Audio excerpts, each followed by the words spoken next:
Les holders d'Ether, ETH, sont de plus en plus nombreux contrairement aux holders de Bitcoin, BTC. Tandis que l'année 2024 s'achève et que 2025 promet d'être une année charnière pour l'industrie crypto, les détenteurs de Bitcoin et d'Ether, les deux crypto-monnaies les mieux capitalisées du marché, semblent adopter des stratégies différentes vis-à-vis de la conservation ou de la vente de leurs cryptos.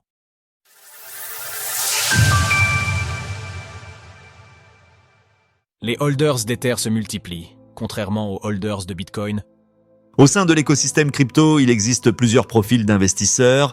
Si certains préfèrent trader régulièrement, échangeant leurs crypto-monnaies à de nombreuses reprises en fonction de l'évolution de leurs cours respectifs, d'autres préfèrent de constituer une réserve de crypto-monnaies qu'ils conserveront sur le long terme. Ces personnes sont adeptes du holding et sont appelées holders. Tout au long de l'année, le nombre d'holders d'Ether, ETH, a augmenté tandis que celui des holders de Bitcoin, BTC, a baissé. C'est ce qu'explique Into the Block dans une publication sur X, mettant en lumière cette tendance. Pour bien comprendre, Into the Block considère que des personnes sont des holders à partir du moment où elles détiennent des crypto-monnaies pendant plus d'un an sans les vendre.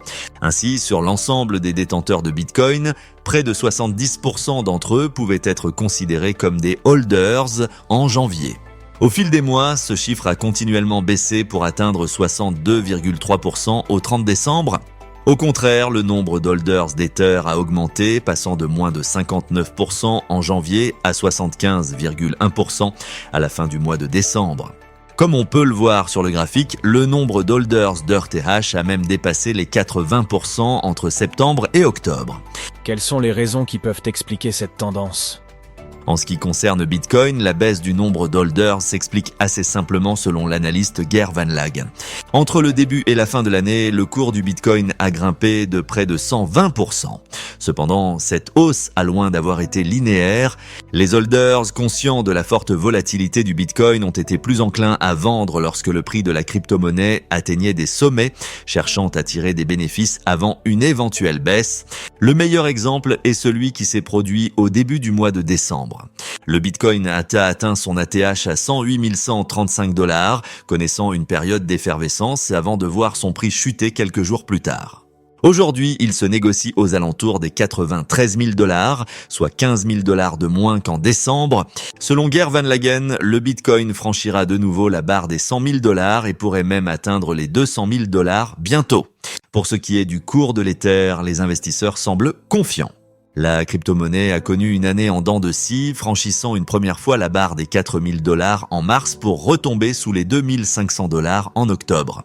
Avec l'élection de Donald Trump en tant que 47e président des États-Unis, l'ETH a retrouvé des couleurs et se négocie à plus de 3 400 $ actuellement.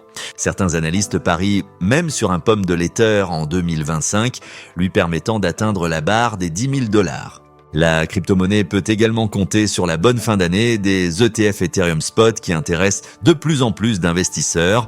Depuis le 22 novembre, ces fonds n'ont connu que 2 journées de négociation avec des sorties nettes.